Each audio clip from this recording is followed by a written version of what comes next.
তীরে এসে তড়ি ডুবল গুজরাটে।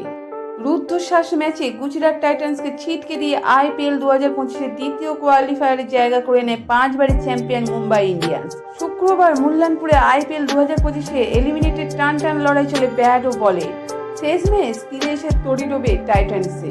টস জিতে শুরুতে ব্যাট করতে নামে মুম্বাই ইন্ডিয়ান্স। তারা নির্ধারিত 20 ওভারে 5 উইকেটের বিনিময়ে 228 রানের বিশাল ইনিংস গড়ে তোলে। রোহিত শর্মা 7টি 4 ও 2টি ছক্কার সাহায্যে 28 বলে ব্যক্তিগত হাফ সেঞ্চুরি পূর্ণ করেন। তিনি শেষ ম্যাচ 50 বলে 81 রান করে সাজ করে। রোহিত মোট 9টি 4 ও 4টি ছক্কা মেরেছে। জনি বেয়ারস্টো 4টি 4 ও 3টি ছক্কার সাহায্যে 22 বলে 47 রান করে আউট হয়ে বসেন। সূর্যকুমার যাদব 33, তিলক বর্মা 25 ও হার্দিক পান্ডিয়া অপরাজিত 22 রান করেন। 9 রানে যোগদান রাখেন নমন দে। গুজরাট টাইটান্সের হয়ে 2টি উইকেট নেন প্রসিদ্ধ কৃষ্ণা ও সাই কিশোর।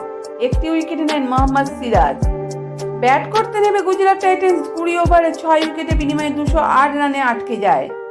অর্থাৎ 20 রানের সংক্ষিপ্ত ব্যবধানে ম্যাচ জিতে দ্বিতীয় কোয়ালিফায়ারের টিকিট নিশ্চিত করে মুম্বাই।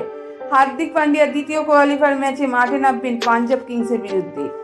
এলিমিনেটরে হেরে এবারের মতো আইপিএল অভিযান শেষ হয়ে যায় গুজরাট টাইটান্সে।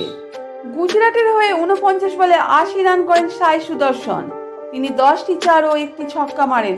2 বলে মাত্র 1 রান করে আউট হন ক্যাপ্টেন শুভমন গিল। এবার শুধু সময়ের অপেক্ষা, শেষ পর্যন্ত দেখা কোন দল পায় 2025-এর আইপিএল ট্রফি।